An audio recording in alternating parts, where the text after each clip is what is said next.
அஸ்ஸலாமு அலைக்கும் வரஹ்மத்துல்லாஹி வபரகாத்துஹு. சஹீஹுல் புகாரி, நபிகளாரின் பொன்மொழிகள். ஹதீஸ் 1.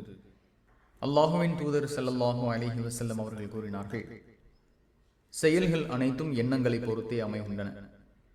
ஒவ்வொரு மனிதருக்கும் அவர் எண்ணியதுதான் கிடைக்கிறது. ஒருவரது ஹிஜ்ரத், அதாவது துரத்தல், அவர் அடையவிருக்கும் உலகத்தை குறிக்கோளாக கொண்டிருந்தால், அல்லது அவர் மணக்கவிருக்கும் ஒரு பெண்ணை நோக்கமாக கொண்டிருந்தால், அவரது ஹிஜ்ரத் எதை நோக்கமாக கொண்டதோ அதுவாகவே அமையும்.